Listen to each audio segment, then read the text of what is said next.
প্রিয় শিক্ষার্থী বন্ধুরা, গুরুকুল অনলাইন লার্নিং নেটওয়ার্কে তোমাদেরকে স্বাগত জানাচ্ছি। আমি সাব্বির আহমেদ। এখন আমরা আলোচনা করব একটি প্যারালাল সার্কিট, সেটাতে কি আছে, তিনটা ক্যাপাসিটর সংযোগ করা আছে। তো আমরা আগেরটাতে কি দেখছিলাম যে দুইটা ক্যাপাসিটর কিসে ছিল, সিরিজে সংযোগ করা ছিল, তার সেখান থেকে আমাকে সঞ্চিত শক্তি বের করতে বলছিল। তো এখন দেখো তিনটা ক্যাপাসিটর এটা আছে কিসে, প্যারালালে। তার মানে তিনটা ক্যাপাসিটর মনে করো এমন, এই একটা আছে, এই একটা আছে, এই একটা, মনে করো এগুলা কিসে আছে, সবগুলো প্যারালালে আছে। তো প্যারালাল আছে, আর এখানে কত ভোল্টেজ, 250 ভোল্টেজ সরবরাহ দিচ্ছে। তো এটা মনে করলাম আমরা C1, এটা মনে করলাম C2, এটা মনে করলাম C3। তো দেখো এটা 2 মাইক্রোফ্যারাড, এটা দেখো দিয়েছে কত, 8 মাইক্রোফ্যারাড, এটা কত, এটা হচ্ছে 6 মাইক্রোফ্যারাড। তো এরকম এটা 2, এটা 8, এটা 6 মাইক্রোফ্যারাড, এরকম তিনটা কি আছে, প্যারালালে আছে। তো প্যারালালে থাকলে কি করতে হবে, দেখো আর 250 ভোল্টও দিচ্ছেই। তো এর মোট ক্যাপাসিটেন্স বের করতে হবে, মোট চার্জ, এবং প্রতি ক্যাপাসিটরে এখানে সঞ্চিত কত, এখানে সঞ্চিত শক্তি কত, এখানে সঞ্চিত শক্তি কত, সেটা আমাদেরকে কি করতে হবে, বের করতে হবে। তো তোমরা জানো যে সঞ্চিত শক্তি আমাদের W1, W2, W3 বের করতে হবে। তো এটা বের করার সূত্র কি, হাফ C1 V1 স্কোয়ার, এটা কি হাফ C2 V2 স্কোয়ার, এটা কি হাফ C3 V3 স্কোয়ার।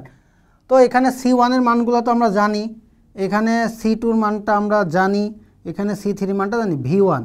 তো দেখো V1 এটা যেহেতু প্যারালালে কি থাকে, ভোল্টেজ তো সেম থাকে, তোমরা জানোই। তাহলে এটা প্যারালালে এইগুলোতে সব 250 ভোল্ট আছে।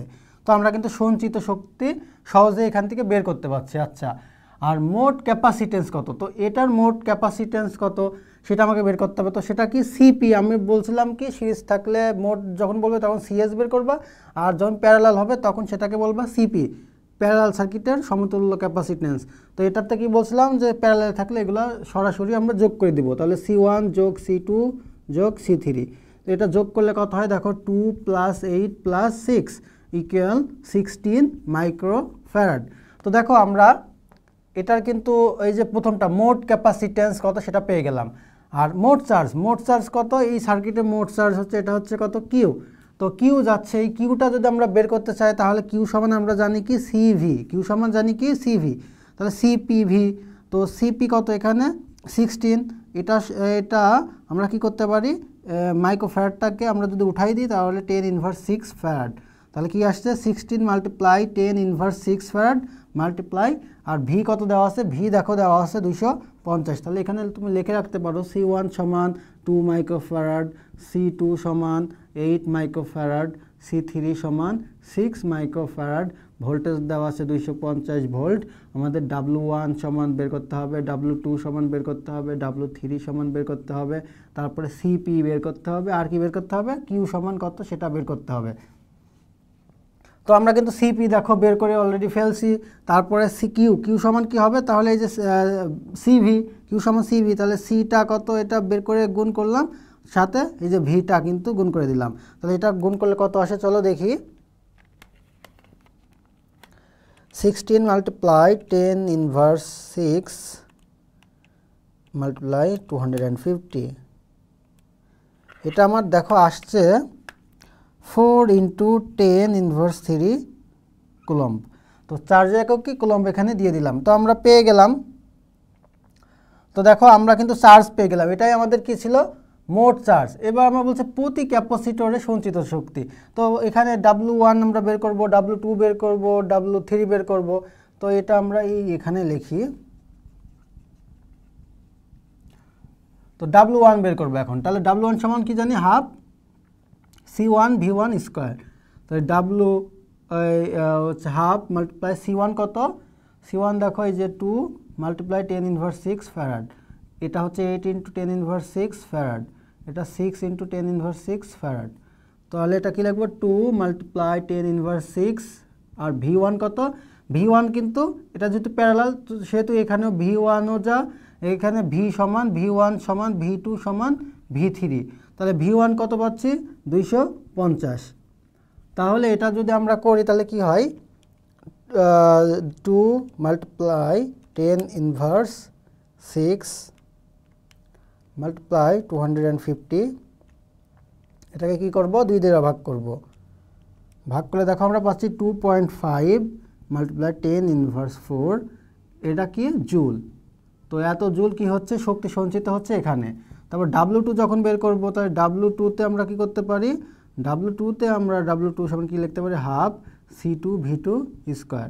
তাহলে হাফ C2 কত বলো তো, C2 দেখো 8 মাল্টিপ্লাই 10 ইনভার্স 6, আর V2 কত, V2 সে 250। তাহলে এটা যদি তাহলে এটা কি হবে, সরি এখানে দেখো এটা স্কয়ার লিখতে হবে যেহেতু V1 স্কয়ার।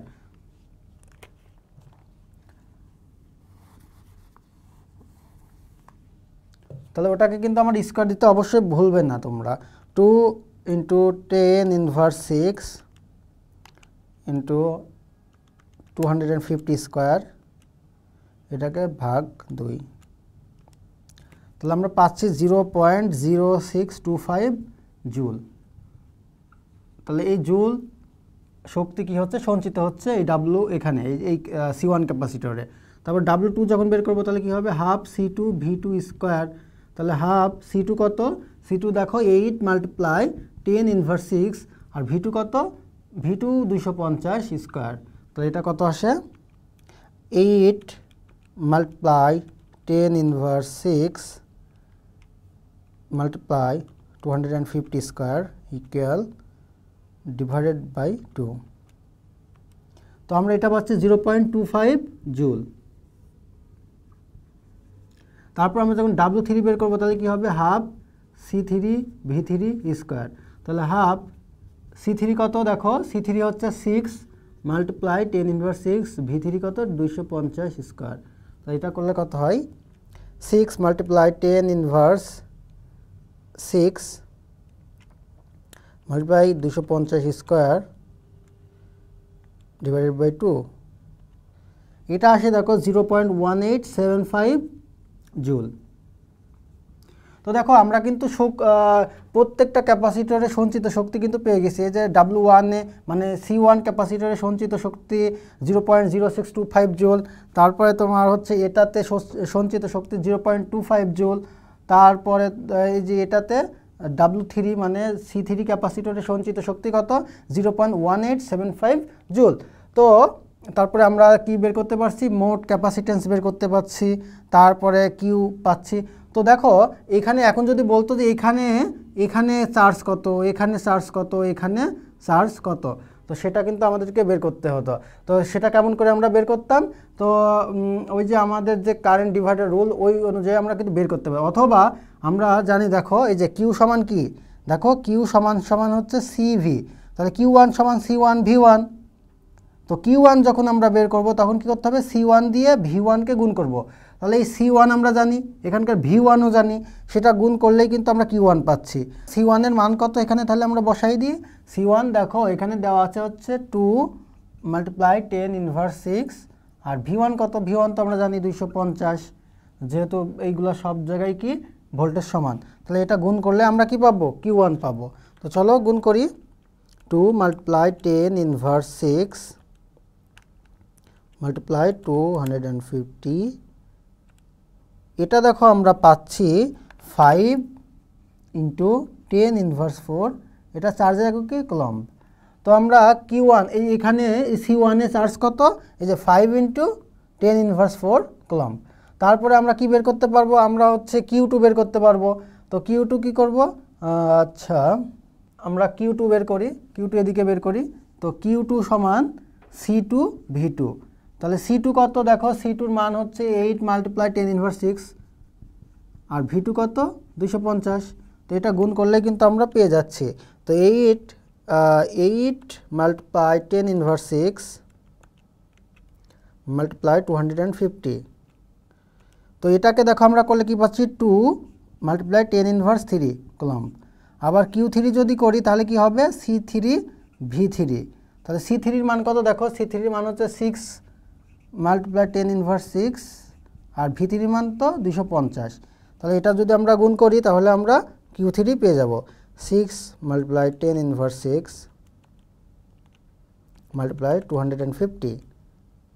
তো এটা সমান আমরা পাচ্ছি 1.5 মাল্টিপ্লাই 10 ইনভার্স 3 কুলম্ব। তো দেখো আমরা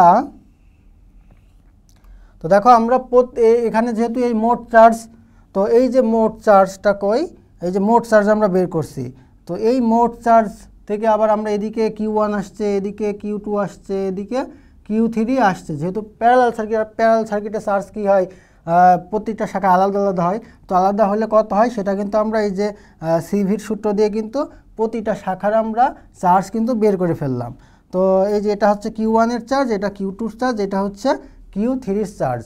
তো আশা করি তোমরা বুঝতে পারছো কিভাবে এই যে প্যারালাল সার্কিটের মোট চার্জ বের করবা, মোট ক্যাপাসিটেন্স বের করবা এবং সঞ্চিত শক্তির মান বের করবা। তো আমরা এখানে তোমাদেরকে ডিটেলস দেখাইছি।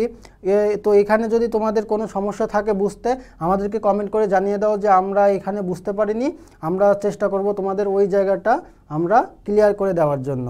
তো এতক্ষণ পাশে ছিলে বন্ধুরা, এই জন্য তোমাদের সবাইকে জানাচ্ছি ধন্যবাদ। তোমরা সবাই সুস্থ থাকো, ভালো থাকো। দেখা হচ্ছে পরবর্তী ক্লাসে।